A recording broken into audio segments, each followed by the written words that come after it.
નમસ્કાર, જય ગણેશ દર્શક મિત્રો. વીટીવી ગુજરાતી.comની વિશેષ રજૂઆત ધર્મયાત્રામાં આપ સર્વ દર્શક મિત્રોનું હાર્દિક સ્વાગત છે. દર્શક મિત્રો, આપ જોઈ રહ્યા છો આપનો મનપસંદ કાર્યક્રમ ધર્મયાત્રા. આજે આપણે વાત કરીશું સાપ્તાહિક રાશિ ભવિષ્યની. તારીખ 12/5/2024 થી તારીખ 18/5/2024 સુધી આવનારું સપ્તાહ તમારા માટે કેવું રહેશે.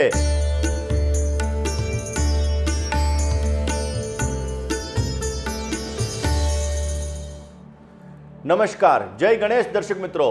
વીટીવી ગુજરાતી.comની વિશેષ રજૂઆત ધર્મયાત્રામાં આપ સર્વ દર્શક મિત્રોનું હાર્દિક સ્વાગત છે. દર્શક મિત્રો, આપ જોઈ રહ્યા છો આપનો મનપસંદ કાર્યક્રમ ધર્મયાત્રા. આજે આપણે વાત કરીશું સાપ્તાહિક રાશિ ભવિષ્યની. તારીખ 12/5/2024 થી તારીખ 18/5/2024 સુધી આવનારું સપ્તાહ તમારા માટે કેવું રહેશે. એ પહેલા વાત કરી લઈએ ગોચરના ગ્રહોની. દર્શક મિત્રો, ગોચરના ગ્રહોની વાત કરીએ તો સપ્તાહની શરૂઆતની અંદર ચંદ્રમા, જેને વધારે પડતો સ્પીડનો ગ્રહ કીધેલો છે, 2.25 દિવસે પોતે રાશિ પરિવર્તન કરે છે. એ ચંદ્રમાનું ભ્રમણ મિથુન રાશિની અંદર રહેશે, જે સપ્તાહના અંત સુધીની અંદર આ ચંદ્રમા કન્યા રાશિની અંદર પરિવર્તિત થશે. એટલે કે મિથુન, કર્ક, સિંહ અને કન્યા, આ 4 રાશિઓની અંદર આ સપ્તાહ દરમિયાન ચંદ્રમાનું પરિભ્રમણ રહેવાનું છે. જ્યારે સપ્તાહની શરૂઆતની અંદર ગ્રહોના રાજા કહેવાતા એવા સૂર્ય મહારાજ પોતે પોતાની ઉચ્ચ રાશિ એટલે કે મેષ રાશિની અંદર બિરાજમાન છે. જ્યારે સપ્તાહનો અંત આવશે ત્યારે આ સૂર્ય મહારાજ પોતે વૃષભ રાશિની અંદર બિરાજમાન ગુરુની સાથે થશે.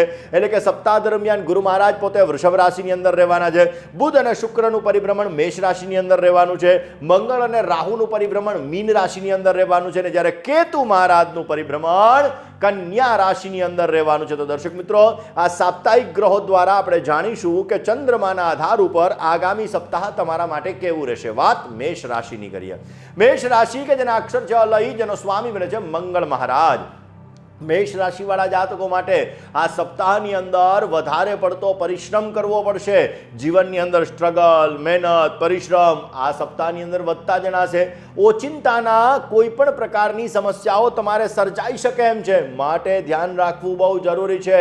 ફાઇનાન્શિયલ નિર્ણયો લેવામાં તકેદારી રાખજો, નહીતર સમસ્યા સર્જાતી જણાશે.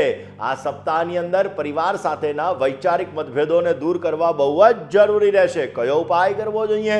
મેષ રાશિવાળા જાતકોએ બને ત્યાં સુધી સપ્તાહ દરમિયાન ગરીબ હોય, નિર્ધન હોય આવા વ્યક્તિને ભોજનનું દાન કરવું જોઈએ. પોઝિટિવ રિઝલ્ટ મળતું જણાશે. ને હવે વાત કરી લઈએ વૃષભ રાશિની. વૃષભ રાશિ કે જેના અક્ષર છે બહુ, જેનો સ્વામી બને છે શુક્ર મહારાજ. વૃષભ રાશિવાળા જાતકો માટે આ સપ્તાહની અંદર પોઝિટિવ રિઝલ્ટ તમને મળતું જણાશે. તમારા રોકાયેલા ફસાયેલા નાણાં તમને પ્રાપ્ત થઈ શકે, પરંતુ કોઈ પણ પ્રકારના નિર્ણયો લેવામાં સાવચેતી રાખજો, નહીતર સમસ્યા સર્જાતી જણાશે. આ સપ્તાહની અંદર કાર્ય કરવાની ક્ષમતા તમારી વધતી જણાશે. તમારા જીવનની અંદર પ્રગતિ મેળવવા માટેના પ્રયત્ન કરવા પડશે. યશ, માન અને પ્રતિષ્ઠા એમાં સમસ્યા ન સર્જાય તે અંગે ધ્યાન રાખજો. ક્રોધ ઉપર, ગુસ્સા ઉપર, મનની ચંચલિતતા ઉપર કાબુ રાખજો, નહીતર સમસ્યા સર્જાતી જણાશે. ગાય માતાને ઘાસ અર્પણ કરજો, પોઝિટિવ રિઝલ્ટ મળશે. વાત મિથુન રાશિની કરીએ. મિથુનના અક્ષર છે કચ્છ અને ઘ, જેનો સ્વામી બને છે બુધ મહારાજ.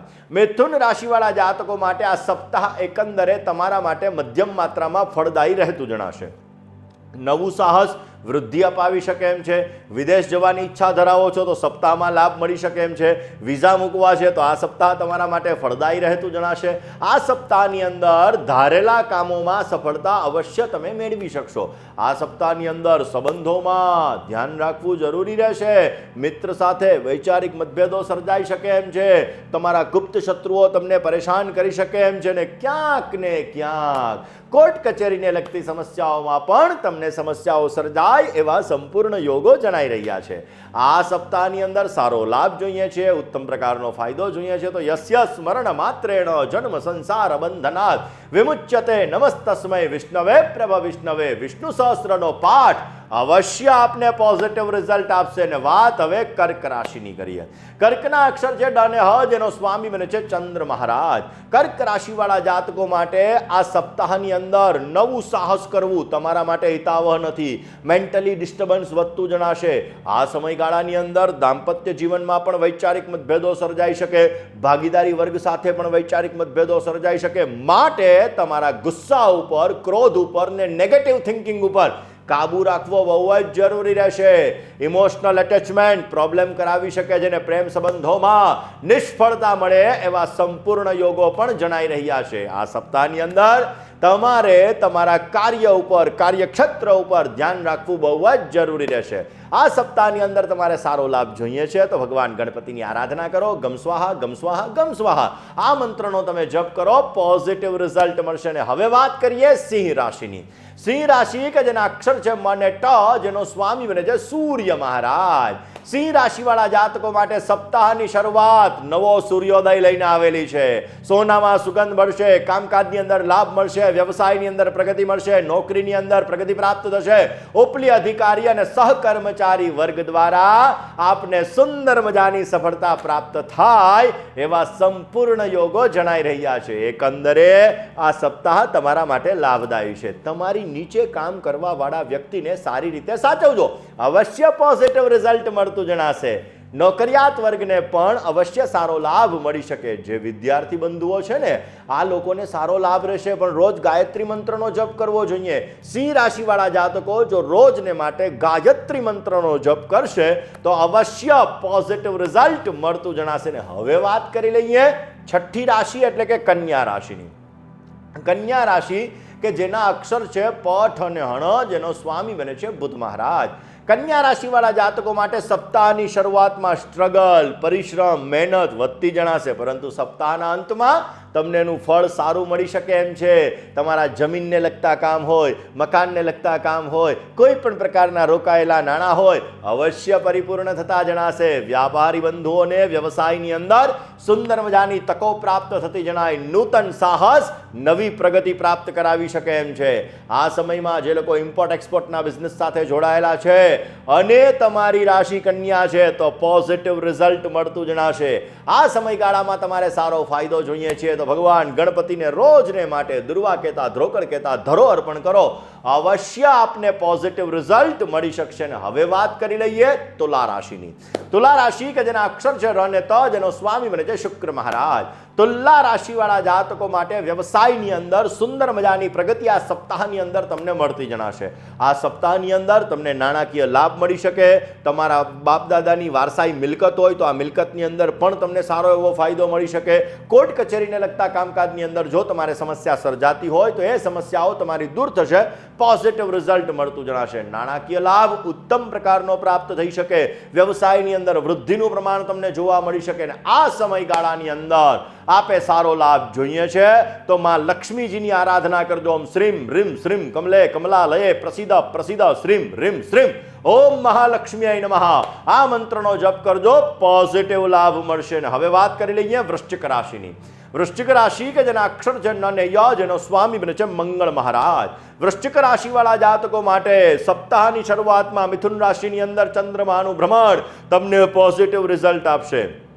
આ સમયગાળાની અંદર તમે તમારા ધારેલા કામોને સફળ બનાવવા માટે પ્રયત્ન કરશો, નવું સાહસ કરવા માટે વિચારશો, પરંતુ સપ્તાહના મધ્ય ભાગમાં નિરાશા ઉત્પન્ન થતી જણાશે.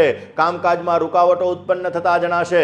નોકરિયાત વર્ગને બઢતીની અંદર ક્યાંક ને ક્યાંક તકલીફો ઉત્પન્ન થતી જણાશે. ને વિદ્યાર્થી બંધુઓને અભ્યાસની અંદર સ્ટ્રગલ, મહેનત, પરિશ્રમ વધારે કરવો પડશે. અરે બહેનો માટે શારીરિક તકલીફ આવી શકે એવા પણ યોગો બની રહ્યા છે. માટે પહેલું સુખ તે જાતે નરિયા. સ્વાસ્થ્ય બાબતે તકેદારી રાખવી બહુ જ જરૂરી રહેશે. કયો ઉપાય કરવો જોઈએ? મૃત્યુંજય મહાદેવ ત્રાહિમામ શરણાગતમ જન્મ મૃત્યુર જરા વ્યાધિ પીડિતમ કર્મ બંધને. મહામૃત્યુંજય મંત્રનો જપ તમને પોઝિટિવ રિઝલ્ટ આપશે. ને હવે વાત કરી લઈએ ધન રાશિની. ધન રાશિ કે જેના અક્ષર છે ભ, ધ, ફ અને ઢ, જેનો સ્વામી બને છે ગુરુ મહારાજ. ધન રાશિવાળા જાતકો માટે આર્થિક સુખ ઉત્તમ પ્રકારનું મળી શકશે. આ સમયગાળાની અંદર જે લોકો વ્યાપાર કરી રહ્યા છે, વ્યવસાય કરી રહ્યા છે, સુંદર મજાની સફળતા મળી શકે. તમે બ્રોકરેજનો બિઝનેસ કરી રહ્યા છો તો અવશ્ય તમને સારો લાભ મળી શકે. તમારે ડાયમંડ જ્વેલરીનો બિઝનેસ છે તો પણ તમને સારો ફાયદો પ્રાપ્ત થતો જણાય. આ સમયગાળાની અંદર નોકરિયાત વર્ગને સહકર્મચારી વર્ગ સાથે મતભેદો સર્જાઈ શકે એમ છે. માટે ધ્યાન રાખવું બહુ જરૂરી રહેશે. વિદ્યાર્થી બંધુઓને અભ્યાસની અંદર સુંદર મજાની સફળતા મળી શકે અને બહેનોને ઢીંચણના સાંધાના દુખાવાની ફરિયાદ થવાના પણ સંપૂર્ણ યોગો જણાઈ રહ્યા છે. કયો ઉપાય કરવો જોઈએ? અધરમ મધુરમ વદનમ મધુરમ હસિતમ મધુરમ ભ્રમિતમ મધુરમ મધુરાષ્ટકમનો આજે પાઠ કરજો, અવશ્ય આપને પોઝિટિવ રિઝલ્ટ મળશે. ને હવે વાત કરી લઈએ મકર રાશિની. મકર રાશિ કે જેના અક્ષર છે ખ ને જ, જેનો સ્વામી બને છે શનિ મહારાજ. મકર રાશિવાળા જાતકો માટે આ સપ્તાહ તમારા માટે એકંદરે મેન્ટલી ડિસ્ટર્બન્સ થોડું ઘણું લઈને આવેલું છે. કામોમાં રૂકાવટો ઉત્પન્ન થતી જણાશે. કોઈ પણ કાર્યની અંદર હાથ નાખો તો નિરાશાઓ ઉત્પન્ન થઈ શકે એમ છે. વ્યાપારી વર્ગને વ્યવસાયની અંદર ક્યાંક ને ક્યાંક સમસ્યાઓ સર્જાતી જણાય. નોકરિયાત વર્ગને ઉપલી અધિકારી વર્ગ દ્વારા ટોર્ચરિંગ, મેન્ટલી ડિસ્ટર્બન્સ ક્રિએટ થઈ શકે એમ છે. અને ક્યાંક ને ક્યાંક આ સપ્તાહની અંદર આધ્યાત્મિક માર્ગ તમારા માટે લાભદાયી છે. બને તો રોજ સવારના પોરમાં 10 મિનિટ મેડિટેશન એટલે કે ધ્યાન કરજો. અઠવાડિયામાં એક વખત કોઈ પણ મંદિરની અંદર દર્શન કરવા માટે જજો. પરિવાર સાથે સાંજે બેસીને હનુમાન ચાલીસાનો પાઠ કરજો, પોઝિટિવ લાભ રહેશે. ને હવે વાત કરી લઈએ કુંભ રાશિની. કુંભ રાશિ કે જેના અક્ષર છે ગ, શ, શ ને શ, જેનો સ્વામી છે શનિ મહારાજ. કુંભ રાશિવાળા જાતકો માટે જીવન સાથી સાથે મતભેદ થવાના સંપૂર્ણ ચાન્સીસ બની રહ્યા છે. તમે બિઝનેસ કરી રહ્યા છો તો બિઝનેસમાં સફળતા સારી મળશે. વ્યવસાયની અંદર વૃદ્ધિનું પ્રમાણ મળશે. પણ અજાણ્યા માણસ ઉપર વિશ્વાસ કરી અને તમારે નાણાંનો વ્યવહાર ન કરવો તમારા માટે લાભદાયી છે. રૂપિયા ફસાય નહીં તે અંગે તકેદારી રાખજો, નહીતર સમસ્યા સર્જાતી જણાશે. આ સમયગાળા દરમિયાન તમારા કાર્યની અંદર સમસ્યાઓનો દોર વધી શકે એમ છે. તમારા જીવનની અંદર થોડીક તકલીફ વધી શકે એમ છે. ને એટલા માટે બને ત્યાં સુધી કુંભ રાશિવાળા જાતકોએ ભગવાન શિવની પૂજા અવશ્ય કરવી જોઈએ. સપ્તાહ દરમિયાન ભગવાન શંકરની જો પૂજા કરવામાં આવે તો અવશ્ય વિશેષ માત્રામાં તમને સારી સફળતા મળતી જણાય. ને હવે વાત કરી લઈએ મીન રાશિની. મીન રાશિ કે જેના અક્ષર છે દ, ચ, ઝ ને થ, જેનો સ્વામી બને છે ગુરુ મહારાજ.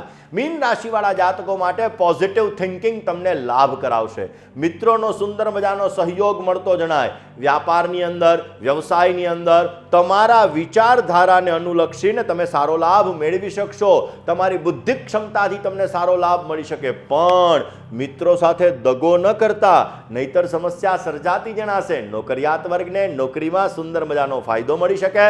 વ્યાપારની અંદર નોકરિયાત વર્ગને બંને જણાને સુંદર મજાનો લાભ મળતો જણાય. સ્ત્રીઓને કુટુંબમાં યશ, માન, સન્માન, પ્રતિષ્ઠા સારા એવા મળી શકે. અને વિદ્યાર્થી બંધુઓને મહેનત કરવી બહુ જ જરૂરી રહેશે. ઓમ ગંગ ગણપતયે નમઃ આ મંત્રનો જપ કરવાથી અવશ્ય આપને સુંદર મજાની સફળતા પ્રાપ્ત થતી જણાશે. દર્શક મિત્રો, ખાસ કરીને જ્યોતિષ, ધર્મ અને આધ્યાત્મને લગતા અવનવા વિડીયો પ્રાપ્ત કરવા માટે, અવનવી માહિતી પ્રાપ્ત કરવા માટે આપ જોડાયેલા રહો અમારી ખાસ કરીને ચેનલ VTVGujarati.com સાથે. ધર્મયાત્રાની અંદર આજે આટલું જ. આવતીકાલે નવા વિષય સાથે, નવા સબ્જેક્ટ સાથે ફરી તમારી સમક્ષ હાજર થઈશું. ત્યાં સુધી મને એટલે કે મુકુંદ પંડ્યાને રજા આપશો. જય ગણેશ.